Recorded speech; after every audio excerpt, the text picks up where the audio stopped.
Le président iranien Rouhani est à Paris ce soir, au programme signature de gros contrats commerciaux, mais aussi entretien diplomatique avec François Hollande prévu demain. La journée internationale de commémoration de l'Holocauste, Israël a publié aujourd'hui un document inédit, la demande de grâce présidentielle formulée par le criminel de guerre nazi Adolf Eichmann en 1962. Une démission annoncée sur Twitter et un départ du ministère à vélo ce soir. L'ex-garde des Sceaux a soigné sa sortie. Christiane Taubira, en désaccord majeur avec la politique du gouvernement Valls sur la nationalité.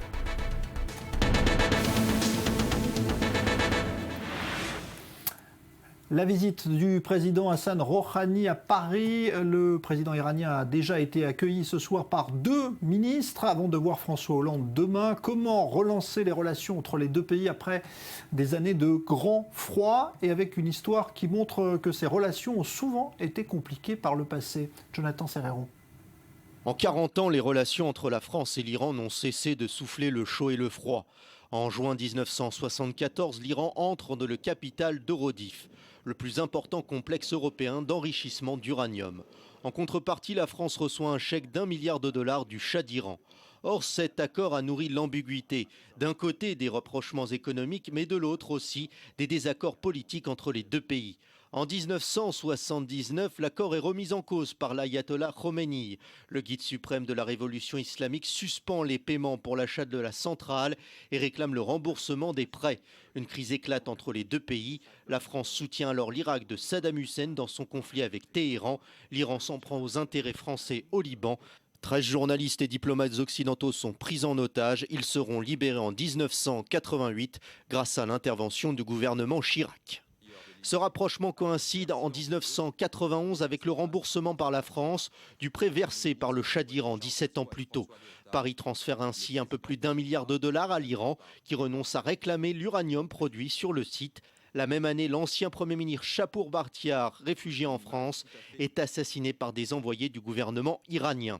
Ce meurtre marque une nouvelle période de refroidissement dans les relations entre les deux pays. Elle se réchauffe néanmoins avec l'arrivée en 1999 du président réformateur Khatami. Le nouveau chef d'État iranien est même reçu par Jacques Chirac à l'Élysée, mais l'idée est de courte durée. L'élection de Mahmoud Ahmadinejad et la révélation des sites nucléaires clandestins vont à nouveau tendre les relations avec la France de Nicolas Sarkozy. Le président français refuse de rencontrer son homologue iranien. Un froid illustré par l'affaire Clotilde Rice, cette enseignante à Ispahan est arrêtée pour espionnage à l'aéroport de Téhéran. La jeune femme est finalement libérée au mois de mai 2010 en échange d'Ali Vakili Rad, le meurtrier de Chapour Bartiar. Depuis 2011, les relations entre les deux pays oscillent entre méfiance et réelle volonté de changement. La France veut croire que le dernier accord signé à Vienne au mois de juillet 2015 marque le début d'une nouvelle ère dans ses relations avec l'Iran. Cette visite du président Rouhani à Paris tend à le confirmer. Alors, cette visite qui coïncide également avec le jour international de commémoration de l'Holocauste, qui n'a évidemment pas plu du tout à certains dirigeants israéliens. On l'a vu notamment, on va en parler avec nos invités. Bonsoir Avi Pazner. Bonsoir. Vous êtes ancien ambassadeur d'Israël en France. Et puis en duplex avec nous depuis Paris, notre consultant diplomatique Christian Mallard. Bonsoir Christian. Bonsoir Jean-Charles. Bonsoir, Alors, Jean-Charles. on va évoquer d'abord ce sujet parce que c'est vrai qu'en Israël, en tout cas, c'est ce qui a surtout choqué les autorités ici, c'est de la coïncidence, parce que c'est une coïncidence. Oui, c'est une coïncidence malheureuse, je dirais.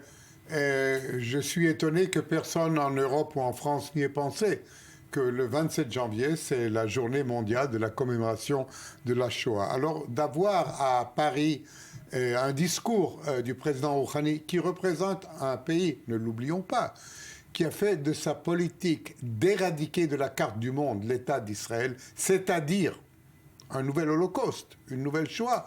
C'est la politique officielle de l'Iran qui est maintenant fêtée à Paris. Il y a là une coïncidence pour le moins troublante. Et j'ajouterai autre chose. Il y a aussi en ce moment à Téhéran les préparatifs pour une grande exposition négationniste sur la Shoah. Puisqu'on parle de la Shoah, il y a aussi cet angle-là. Donc, il est reçu somptueusement. Il représente un pays qui bafouille les droits de l'homme, qui trépigne sur les droits de l'homme, un pays qui a un record mondial d'exécution à mort, un pays où il y a une forte répression des femmes et de toute autre religion. Et pour nous, je dois le dire, en Israël, nous avons été choqués, et aussi par cette coïncidence, comme vous dites, que ça provient le jour de la commémoration de l'Holocauste, justement. Christian Mallard, on n'avait pas pensé à cette coïncidence malheureuse de date en choisissant cette date de visite ? Écoutez, c'est vrai, on est en train de recevoir à Paris un président dont le pays, le gouvernement, disons, est un suppôt du terrorisme. Il faut quand même rappeler, je crois que tout le monde le sait en principe, que ce gouvernement, enfin ce régime plutôt, soutient le Hamas, soutient le Hezbollah et continue de nier le droit à l'existence d'Israël. Alors on discute, on fait de la réelle politique. Demain, M. Hollande, au nom des contrats pour Airbus, pour PSA Peugeot, pour Renault, pour Total, fait de la réelle politique, on le sait. Je pense que dans l'entretien privé qu'il aura avec lui à 15h demain après-midi à l'Élysée, il va quand même lui dire qu'il faudrait un peu changer la ligne, si je puis dire, respecter les droits de l'homme. Mais je ne me fais pas d'illusions. Je pense que ce discours ne sera pas entendu. Mais en même temps, le problème que nous avons aujourd'hui, un peu à cause d'Obama et à cause de George W. Bush dans le passé, c'est que l'Iran est devenu incontournable avec la situation où il faut régler les problèmes en Syrie, avec l'Arabie Saoudite et puis au Liban. Et ils sont incontournables. C'est ça le vrai problème, c'est qu'on a affaire à un régime qui est un peu hors norme, qui ne va pas s'ouvrir réellement, parce que n'oubliez pas, je tiens à le préciser, qu'il y a des élections législatives le 26 février, et que déjà on sait que beaucoup de candidats pro-Rouhani ont été retoqués par les gardiens de la Constitution, les gardiens de la Révolution, qui choisissent leurs candidats. Ce qui fait que j'ai le sentiment qu'on s'est un peu trop vite précipité au nom du business auprès de Rouhani et de toute la délégation qui l'entoure pour faire des affaires. Je crois qu'il faut attendre les résultats des élections législatives et on verra à ce moment-là si nos espoirs d'ouverture ou pas ne sont pas finalement déçus. Alors justement, Avi Pazner, qu'est-ce que vous aimeriez finalement que la France dise à Rouhani? Parce qu'on voit bien que le côté commercial aujourd'hui est important, va prendre le dessus. Mais est-ce que vous aimeriez que la France, par exemple, durcisse les sanctions liées aux essais de missiles balistiques comme c'est évoqué ce soir? Qu'est-ce qu'il faudrait que la France fasse pour qu'Israël se dise, bah tiens, voilà, les Français ont fait un geste? Premièrement, il y a le problème du terrorisme. J'ai été étonné qu'à l'ordre du jour, j'ai entendu dire qu'on va parler avec Rouhani comment combattre le terrorisme en France. C'est-à-dire, je comprends comment combattre Daesh, mais il ne faut pas oublier que la mère du terrorisme au Moyen-Orient, c'est l'Iran. Et ça, depuis l'ascension de Khomeini au pouvoir. Et aujourd'hui, l'Iran finance à part Daesh, qui est un mouvement sunnite, finance chaque mouvement terroriste au Moyen-Orient, comme l'a mentionné Christian Mallard, le Hamas, le Hezbollah, mais aussi le djihad islamiste, aussi les Houthis au Yémen, partout, la main de l'Iran là. Alors, si la France pouvait soulever ce problème d'une façon sérieuse avec l'Iran, certainement cela serait une chose utile. Parce que nous craignons que cette frénésie de commerce avec l'Iran, ces euros ou ces dollars qui vont maintenant flotter vers l'Iran, ne servent qu'à renforcer l'appareil militaire iranien, qui est considérable déjà, et puis surtout le terrorisme. Et puis vous avez dit que peut-être il y aurait maintenant des sanctions européennes vu les missiles balistiques iraniens qui sont maintenant en exercice. Je crois que c'est très important. Les États-Unis l'ont fait et ils n'ont pas eu peur de le faire le jour même où l'accord avec l'Iran est entré en vigueur. Et je crois que cela serait un pas très important si la France, si l'Europe imposait des sanctions comme ils les ont imposées contre l'arme nucléaire iranienne, aussi contre les missiles balistiques iraniens qui sont un danger, pas seulement pour Israël. Ces missiles ont une rangée qui arrive en Europe, à Paris, à Berlin et à Rome. Christian Mallard, vous pensez qu'on évoquera des dossiers qui fâchent ou pas demain entre François Hollande et Rouhani? Moi, je voudrais qu'Avi ait raison. C'est-à-dire qu'il y a une vraie unité européenne pour dire on prend des sanctions, on n'accepte pas. Ils ont bafoué les résolutions des Nations Unies en procédant à cet essai de tir balistique. Et donc, on en a les preuves. Donc, ce qui prouve bien qu'on ne peut pas faire confiance à ce régime. Et on négocie avec lui. On est quand même très naïf. Et je pense qu'on est en train de se tromper dans les grandes largeurs. Et malheureusement, il faut compter avec l'Iran dans la région parce que l'Iran, elle peut, je le disais tout à l'heure, elle est incontournable pour résoudre les problèmes les plus drastiques de la région. Alors, est-ce que M. Hollande prendra le lead, comme M. Fabius l'a fait pendant les négociations sur le nucléaire, quand parfois il a montré qu'il n'était pas dupe et que les Iraniens étaient des grands manipulateurs, des grands tricheurs, des grands menteurs, et on le sait, ça serait une bonne chose, mais est-ce qu'il le fera au nom du business ? Au nom de la réelle politique, parce que c'est vrai que la crise économique fait que les Iraniens s'enfoncent dans nos faiblesses, si je puis dire, en disant on va leur promettre des contrats mirobolants. On parle de 18,5 milliards d'euros pour l'achat de 127 Airbus. Je ne sais pas quel est le montant pour PSA Peugeot qui va vendre 200 000 voitures. Alors, au nom des affaires, les Iraniens, par derrière, continuent à mener cette politique insupportable. Et quand j'entendais hier, en Italie, M. Rouhani dire il faut combattre le terrorisme, c'est quand même bizarre dans la bouche d'un chef d'État terroriste dire il faut combattre le terrorisme. Il y a des problèmes. Ouais. Alors, d'ailleurs, vous parliez de l'Italie, Christian, on va dire un mot de ce qui s'est passé en Italie, parce que il y a eu quand même aujourd'hui un gros malaise après l'affaire de ces statues nues du musée du Capitole qui ont été cachées pour ne pas heurter le président iranien. Et aujourd'hui, Matteo Renzi dit, mais est-ce qu'on doit le croire, nous, on n'était pas au courant, c'est pas moi qui demandais ça, ce sont des personnes chargées d'organiser la visite qui ont pris l'initiative sans que je sois informé. Est-ce qu'on peut croire le Premier ministre italien quand il dit une chose pareille, Avi Pazner ? Difficilement. Difficilement, parce qu'il s'agit quand même là d'un acte majeur. Je n'ai jamais entendu qu'on couvre des statues en Italie. J'étais ambassadeur en Italie aussi.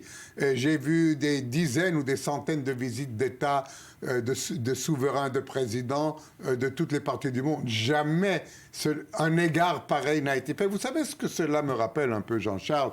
La visite de Muammar Kadhafi à Paris, quand on lui a permis d'ériger sa tente dans les jardins de l'Élysée un peu, ça ressemble un peu, c'est-à-dire cette exagération d'égards, ces honneurs que personne ne reçoit. Pourquoi Rouhani ? Pourquoi justement lui ? C'est la question qui se pose ici. On comprendrait, par exemple, si un grand démocrate arrivait en Italie et qu'il dise « Moi, je suis choqué par le nu », pas qu'on couvre les statues, non, mais qu'on le fasse visiter autre chose, ok ? Ça, c'est la première fois que ça s'est fait. Et c'est symbolique, c'est tout simplement symbolique de la façon dont l'Italie, excusez-moi l'expression, s'est aplatie devant Rouhani. Ouais, ça suscite un tollé, d'ailleurs, en Italie. Christian Mallard, est-ce qu'on peut s'attendre au même genre de situation à Paris, là ? Non, parce que, alors, que je vous dise quand même, à 17 ans d'écart, la dernière visite d'un président iranien, c'était Khatami, remonte à 1999. Et là, Khatami avait demandé à l'époque, pour le dîner d'État, qu'on interdise la consommation d'alcool. Et là, à l'époque, Jacques Chirac lui a dit, mais il n'en est pas question. Eh bien, monsieur Khatami, vous n'êtes pas content, eh bien, il n'y aura pas de dîner d'État. Là, normalement, il y avait un dîner d'État qui avait été prévu, et Rouhani a réessayé la même chose, en disant, pas d'alcool à table. Et là, on lui a dit, non, il n'y aura pas de dîner d'État. Donc, les Français ne se sont pas aplatis, comme les Italiens l'ont fait. Disons que parfois, ça a été plus simple. J'ai le souvenir d'un dîner avec le roi d'Arabie Saoudite, l'ancien, Abdallah, qui n'est plus de ce monde. Et là, Abdallah, le Saoudien, et pourtant les Saoudiens sont quand même très durs, avait accepté que les convives puissent boire du champagne pour ce qui concernait les Occidentaux, les Français, Champagne et Bordeaux. Et puis tous ces Saoudiens qui le suivaient, sa délégation, était à l'eau et au jus d'orange. C'est quoi le programme demain pour Rouhani, Christian, là, puisqu'on sait qu'il va voir Hollande demain, mais quoi d'autre ? Alors, demain matin, il reçoit les membres du MEDEF pour parler des contrats. Justement, tout le milieu des affaires va être autour de Rouhani demain matin, dans la matinée. Discours à l'IFRI. Et puis la grande période, ça sera à l'Élysée, entre 15h et 17h, tête à tête, signature des contrats dont je vous ai parlé en partie. Et puis à 17h, conférence de presse conjointe. Est-ce qu'on pourra poser des vraies questions à M. Rouhani? Je n'en suis pas sûr, parce que déjà, elles sont déjà attribuées à certains. Et donc, à mon avis, on aura du mal à poser une question, par exemple, est-ce que vous pourriez reconnaître le droit à l'existence d'Israël? Je doute qu'on puisse la poser. Merci Christian Mallard, en direct depuis Paris. On vous retrouvera demain évidemment puisque vous allez suivre toute cette journée le président iranien. Un dernier mot, Avi Pazner. On a l'impression qu'aujourd'hui Benyamin Netanyahou est moins, on va dire, présent sur ce dossier nucléaire iranien. C'est toujours aussi important. Israël surveille ça toujours aussi près. Oui, Israël surveille de près, mais vous avez raison, mais pas de façon publique maintenant. Ce que nous avons essayé de faire, ce que Netanyahou a essayé de faire, il a essayé de bloquer cet accord avec l'Iran. Il a essayé de toutes ses forces, même des fois il s'est un peu mal pris, mais il a essayé.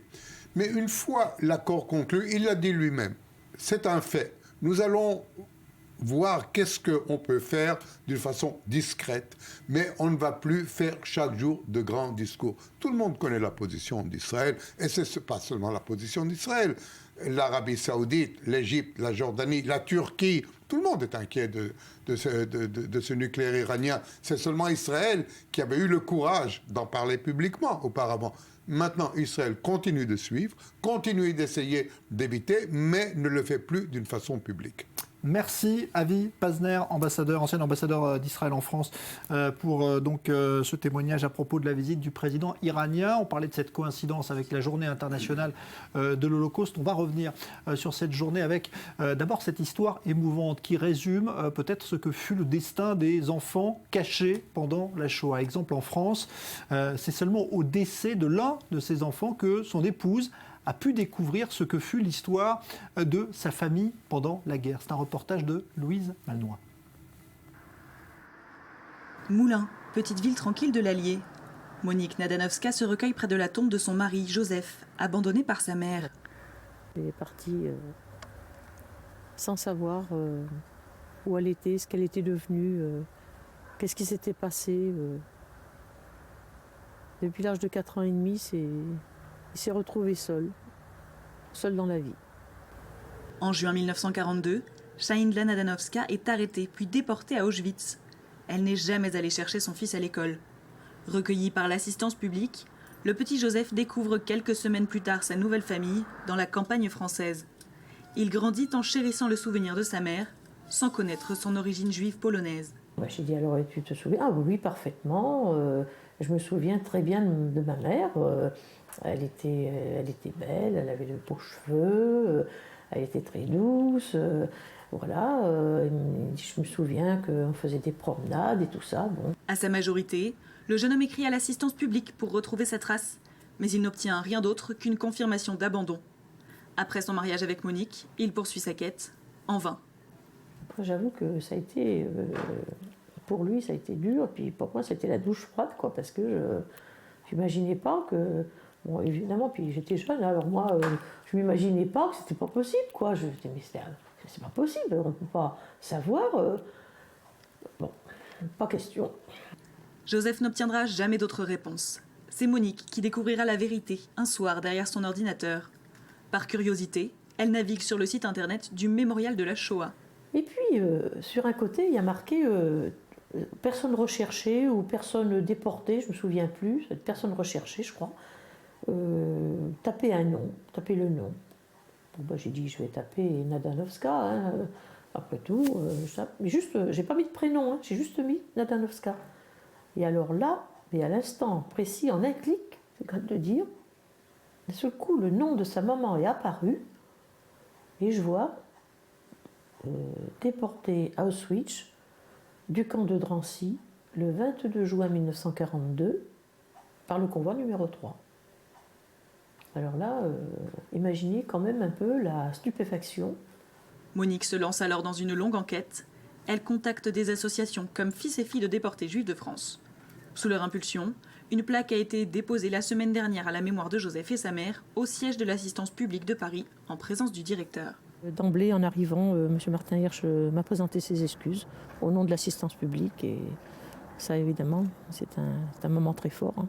Comme lui, plus de 55 000 enfants ont été abandonnés entre 1940 et 1944 à Paris, dont au moins 184 enfants juifs. Alors c'est évidemment en Israël que vivent aujourd'hui le plus grand nombre de rescapés de la Shoah. Plusieurs dizaines de milliers de personnes, dont beaucoup vivent dans des conditions proches de la précarité. D'où l'intervention de nombreuses associations qui leur viennent en aide au quotidien. C'est un reportage de Maël Benoliel. Ruth est née en 1932 en Roumanie. Cachée pendant toute la durée de la guerre, elle a survécu. Mais sa famille a été décimée dans les pogroms. Cette musicologue vit en Israël depuis les années 60. Régulièrement, elle reçoit la visite de bénévoles comme aujourd'hui, ce qui lui évite de rester isolée. Ils sont environ 190 000 rescapés de la Shoah à vivre dans l'État hébreu. Si Ruth profite d'une bonne retraite, ce n'est pas le cas d'un quart des rescapés qui vivent sous le seuil de pauvreté. Une situation impensable pour Ruth. Est-ce que vous me permettez de dire directement et brutalement ce que je pense? J'aimerais les battre, mais comme ça, avec des bâtons. Tous ces gens qui font du mal et des difficultés à ces pauvres rescapés qui nous sommes. Moi, encore, je m'arrange. Mais il y a des gens qui ne se sont pas arrangés ou qui, par toutes sortes de motifs, n'ont pas une retraite décente. Moi, je trouve ça honteux. Tout simplement honteux. Pourtant, il existe plus de 50 associations et autres organisations qui viennent en aide aux rescapés de la Shoah en Israël, proposant notamment des services à la personne et des aides financières. La Fondation pour le bien-être des victimes de l'Holocauste en Israël est l'une d'entre elles. Encore ministre de la Culture il y a un an, Limor Livnat est depuis peu à la tête de cette fondation. Elle-même s'interroge. Comment est-il possible qu'il y ait 45 000 personnes qui vivent en dessous du seuil de pauvreté, moins de 3 000 shekels par mois de revenus? Ce n'est pas logique. Ça ne fait aucun doute que ces gens devraient recevoir beaucoup plus et que tout doit être fait pour qu'ils vivent leurs dernières années de la meilleure façon possible. Problème, d'après Limor Livnat, les caisses de l'État sont vides. Si le gouvernement le pouvait, il faudrait qu'il augmente son budget. Mais on le sait déjà, le gouvernement n'a pas beaucoup d'argent. Donc je ne sais pas si c'est possible. De son côté, Ruth Ben-Zvi reste malgré tout reconnaissante envers l'État hébreu au moment où le monde commémore la journée internationale dédiée à la mémoire des victimes de l'Holocauste. Nous avons été reçus dans un pays avec tous les droits d'un citoyen. Ça n'avait pas l'importance si vous venez de l'Irak, si vous venez du Maroc, que vous venez d'Allemagne, que vous venez de la Russie. Vous êtes devenus citoyens israéliens. Et on vous a reçus. On vous a donné plus, on vous a donné moins, on vous a donné une main plus chaude ou un doigt très discutable comme aide. Mais vous avez reçu un État civil. Et ça, c'est extrêmement important. C'est extrêmement important pour la dignité humaine, pour tout ce que nous sommes. C'est pas facile. C'est difficile. N'importe où nous serions allés, ça aurait été difficile. En 2013, une aide supplémentaire de 850 millions de shekels sur 5 ans a été allouée aux rescapés. Mais il semblerait que malgré les nombreux efforts consentis par Israël, ce ne soit pas encore suffisant. Alors en remontant encore plus loin dans les périodes de l'histoire, eh bien, on trouve ce 27 janvier la date de naissance de Mozart, le plus célèbre des musiciens. Il y a 260 ans exactement. Que reste-t-il aujourd'hui de sa musique? Elle continue évidemment d'être jouée partout dans le monde. Exemple avec ce festival qui lui est consacré en Israël. Reportage Léa Berdugou. Zichron Yaakov, dans le nord d'Israël. Durant quelques jours, cette localité a vécu au rythme des notes de Mozart. 72 heures de concerts et d'ateliers à la découverte de l'illustre compositeur. Au programme, la messe du couronnement en do majeur.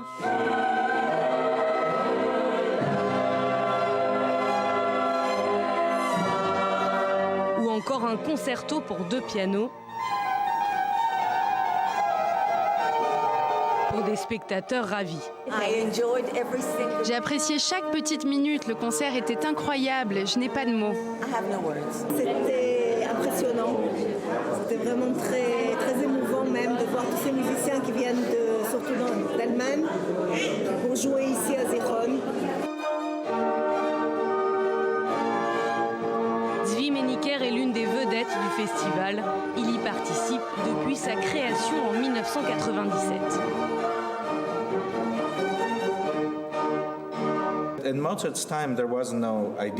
Du temps de Mozart, il n'y avait pas cette idée de musique sérieuse et populaire. Sa musique à lui était populaire.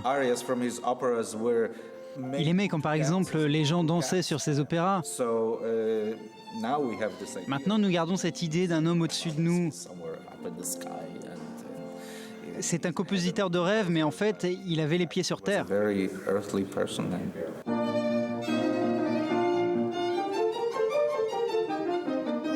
La musique classique serait l'apanage d'une certaine classe sociale, un cliché donc pour le musicien. Accessible, la musique de Mozart l'est également pour ses pianistes et violonistes amateurs. Nous aimons beaucoup Mozart. Vous savez, quand vous êtes un jeune étudiant, vous jouez beaucoup Mozart. Et quand vous devenez plus âgé, vous redécouvrez à quel point c'est beau, quelle émotion, quelle excitation ça procure. Et combien c'est adapté à l'opéra. C'est l'opportunité pour un violoniste et un pianiste de jouer un mini-opéra ensemble. 260 ans après sa naissance, Mozart continue d'inspirer. Malgré la volonté de mettre la musique classique à la portée de tous, la jeunesse n'était pas au rendez-vous.